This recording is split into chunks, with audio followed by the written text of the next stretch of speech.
नमस्कार दोस्तों। देखिए हमारी दो क्लास चल रही हैं DFA IAS प्लेटफॉर्म पर।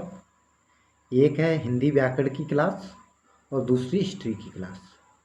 देखिए हिंदी व्याकरण की क्लास में हमने दो टॉपिक कंप्लीट कर लिए हैं, संधि और रस। और हिस्ट्री की क्लास में हमने सिंधु घाटी सभ्यता वाला टॉपिक कंप्लीट कर लिया है और वैदिक सभ्यता टॉपिक में थोड़ा भाग बचा हुआ है, उसे हम कल कंप्लीट कर लेंगे। ठीक है, तो ये दोनों क्लास ऐसे ही अल्टरनेट क्रम में चलती रहेंगी। और देखिए कुछ लोगों के कमेंट आए थे, कुछ लोगों की राय थी कि इम्पोर्टेंट जो सब्जेक्ट है हमारा राजनीतिक व्यवस्था, उसे भी शुरू किया जाए।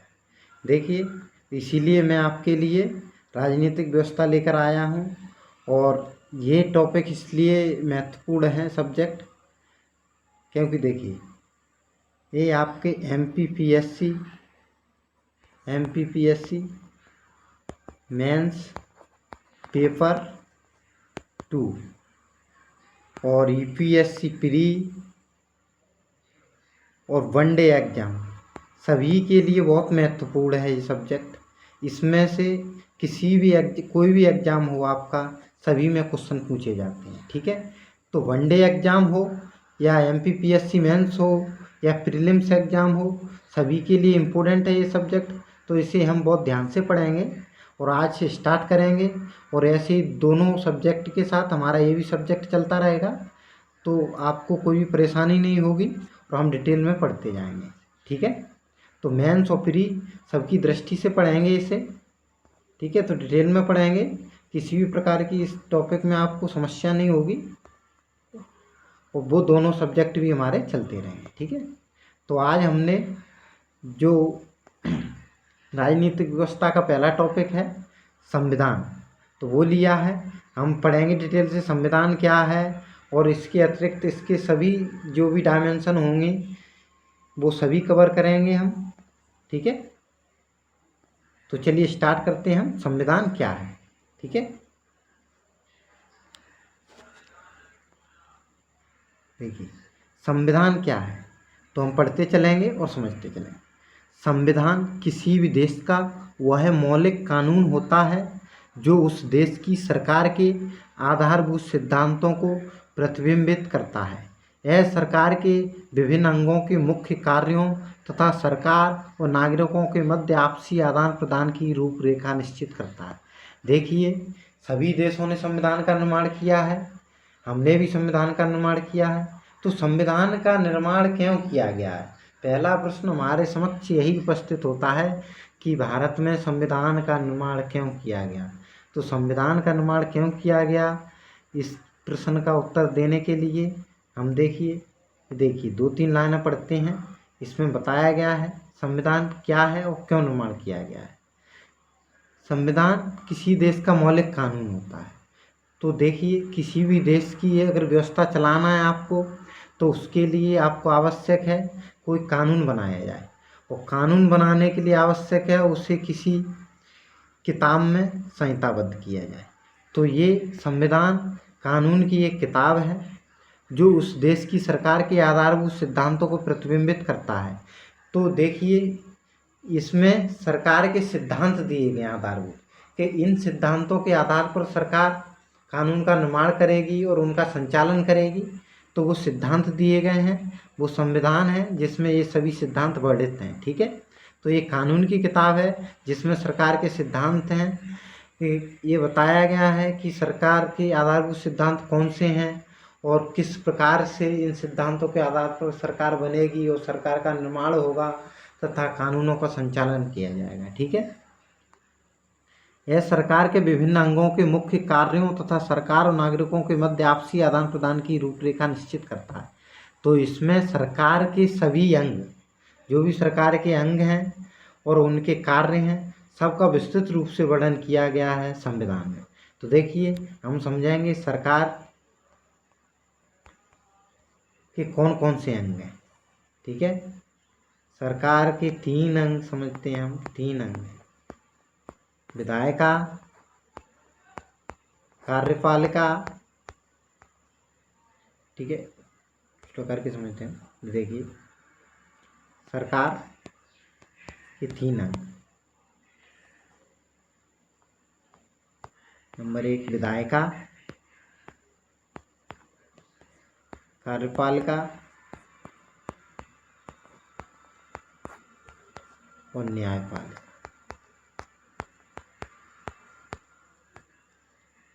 ठीक है, तो ये सरकार के 3 अंग हैं। यह सरकार के विभिन्न अंगों के मुख्य कार्यों और इनके क्या क्या कार्य हैं, देखिए हमने लिखा था। देखिए विधायिका का क्या कार्य है, कानून का निर्माण। देखिए वर्तमान में जितने भी कानून बनते हैं सभी का निर्माण विधायिका करती है। ठीक है, और कार्यपालिका का कार्य है कानून का क्रियान्वयन। जो विधायिका कानून बनाएगी उसका क्रियान्वयन जनता के समक्ष या किसी भी संस्था के लिए जो कानून का निर्माण किया गया है उसे क्रियान्वित कराने का कार्य कार्यपालिका का होगा। ठीक है, तो विधायिका कानून बनाएगी और कार्यपालिका कानून का क्रियान्वयन कराएगी, मतलब कानून को लागू कराएगी। ठीक है, और न्यायपालिका, न्यायपालिका का क्या कार्य होगा, न्यायपालिका का कार्य होगा कानून की समीक्षा करना। ठीक है, और न्याय से संबंधित कार्य है वो अलग है, और कानून की समीक्षा भी करना है कि ये कानून संविधान के हिसाब से है या नहीं, संविधान के सिद्धांतों का पालन करता है या नहीं, तो इसका कार्य कौन करेगा, न्यायपालिका करेगा। ठीक है, तो ये सरकार के 3 अंग और ये तीनों अंगों के प्रमुख कार्यों का वर्णन हमारे संविधान में किया गया है तथा सरकार और नागरिकों के मध्य आपसी आदान प्रदान की रूपरेखा निश्चित करता है। तो सरकार और नागरिक 2 पक्ष हैं इसमें, सरकार है और नागरिक है। सरकार कौन कौन से कानून का निर्माण करेगी, क्रियान्वयन कराएगी, सरकार के भी कुछ कर्तव्य होंगे, नागरिकों के भी कुछ कर्तव्य होंगे, नागरिकों के कुछ अधिकार होंगे और सरकार के भी कुछ अधिकार होंगे जिनके माध्यम से वो अपनी व्यवस्था का संचालन करेगी। ठीक है, तो ये हुआ संविधान जिसमें सरकार के 3 अंगों के कार्य और नागरिकों के कार्य, नागरिकों के अधिकार और सरकार के अधिकार और कार्य पढ़ लेते हैं। ठीक है, संविधान का सीधा अर्थ आपको समझ में आ गया। देखिए पूछा जा सकता है, परिभाषा के रूप में पूछा जा सकता है आपको MPPSC मेंस में, और संविधान क्या है ऐसे करके आ जाएगा, वहाँ ऑप्शन दे दिए जाएंगे तो ऐसे भी क्वेश्चन बन सकता है।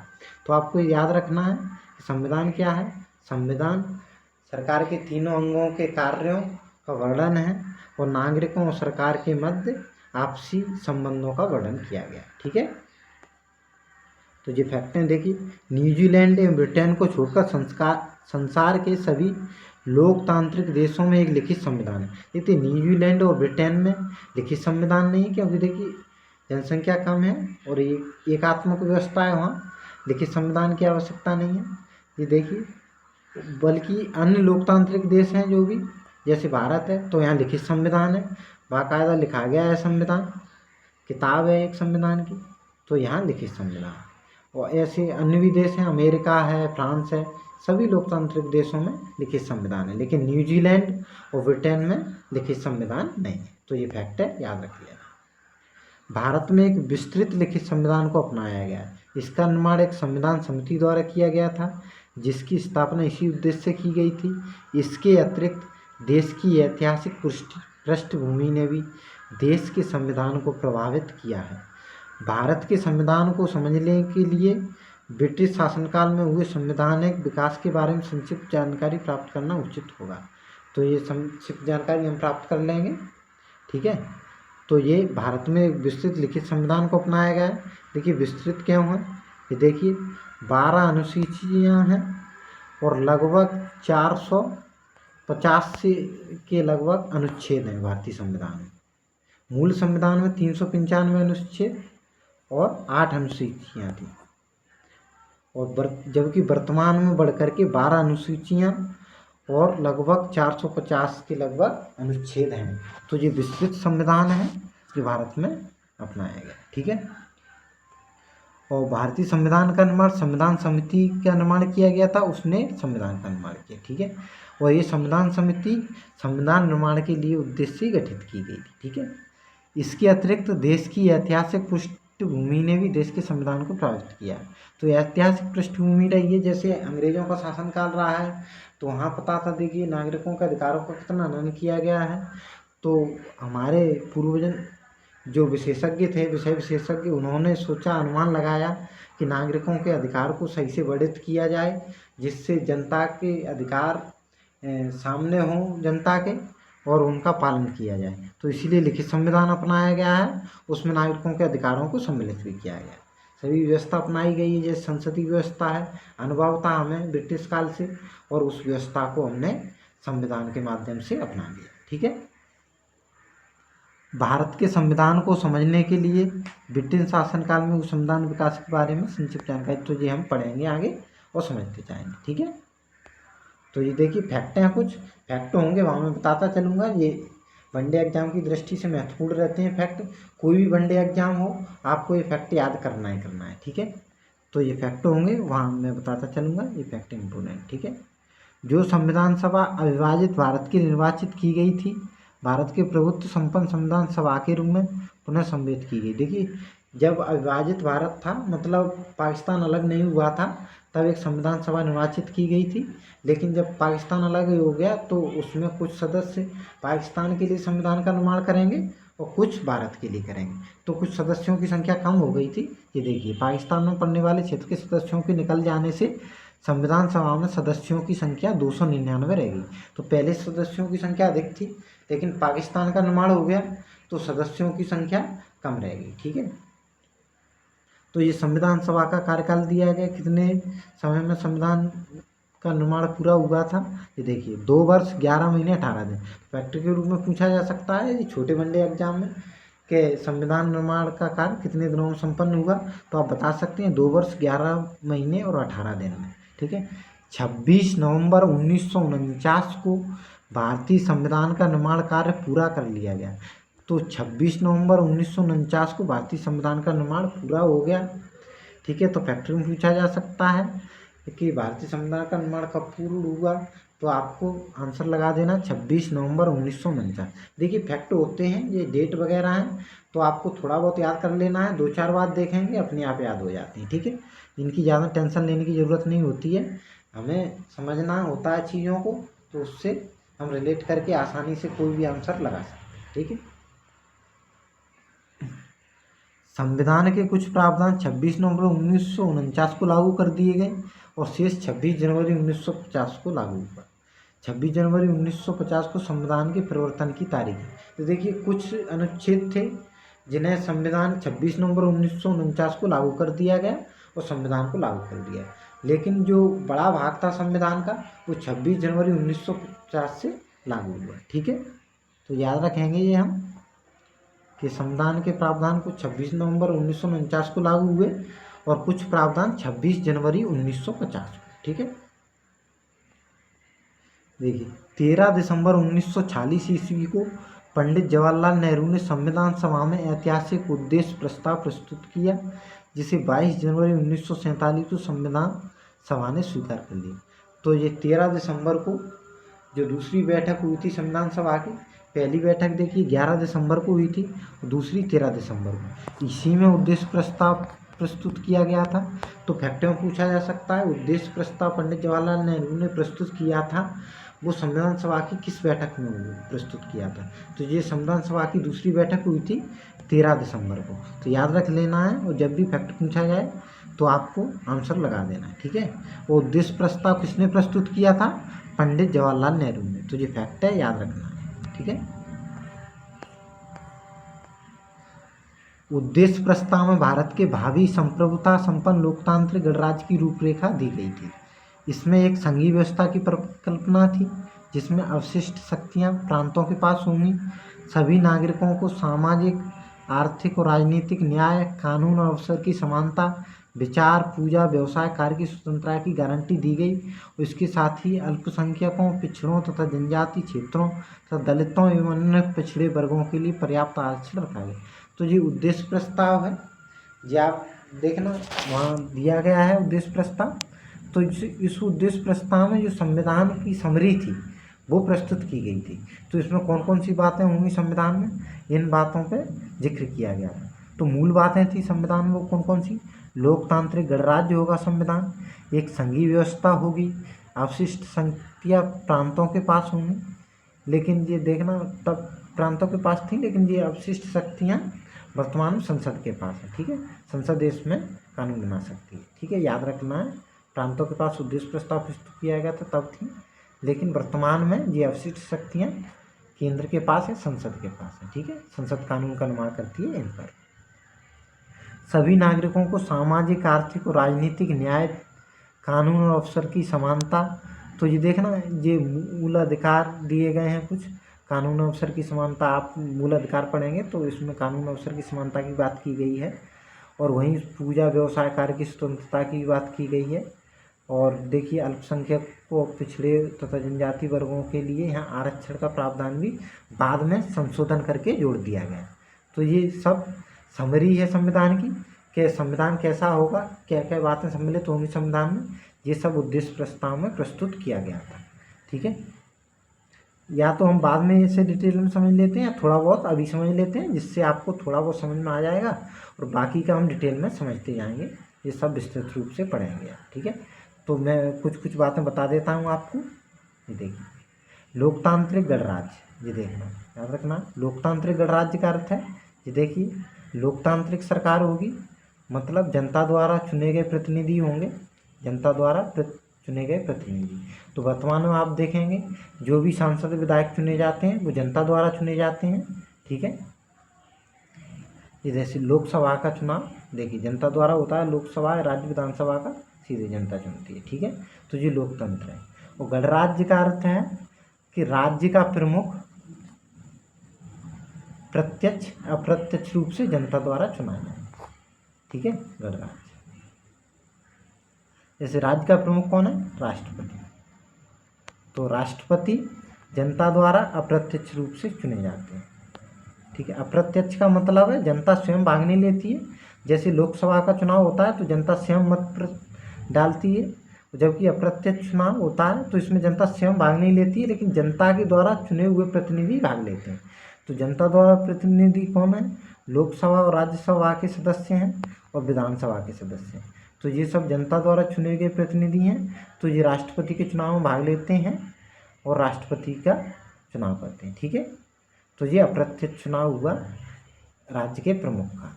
तो इसीलिए लोकतांत्रिक गणराज्य का अर्थ है, लोकतंत्र का अर्थ है जनता के चुने हुए प्रतिनिधि शासन करें, और गणराज्य का भी अर्थ है जनता के चुने हुए प्रतिनिधि राज्य का प्रमुख हो।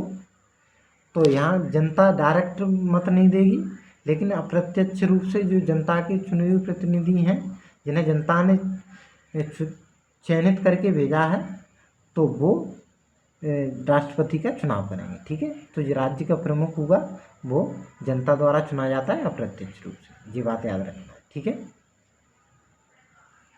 और भी ये बात है संघीय व्यवस्था। तो संघीय व्यवस्था का मतलब है राज्यों को भी अधिकार देना और केंद्र के पास शक्ति होना। जैसे राज्यों के लिए जैसे अलग विधायिका है, कार्यपालिका अलग है, तो ये संघीय व्यवस्था हुई। ठीक है, संघीय व्यवस्था को और भी हम पढ़ेंगे। आप ये समझ लेना कि राज्यों को भी अधिकार देना और केंद्र के पास भी अधिकार देना, दो सरकारें होना। संघीय व्यवस्था का मतलब है केंद्र सरकार और राज्य सरकार। ठीक है, ये संघीय व्यवस्था हुई। जी देखिए, एक बात याद रखना, ये संघीय व्यवस्था अमेरिका की संघीय व्यवस्था से अलग है। वहाँ देखिए राज्यों को अलग होने का अधिकार है, लेकिन भारत में संघीय व्यवस्था ऐसी राज्यों को अलग होने का अधिकार नहीं है। यहाँ राज्य और केंद्र के सहयोग से संघीय व्यवस्था चलती है। ठीक है,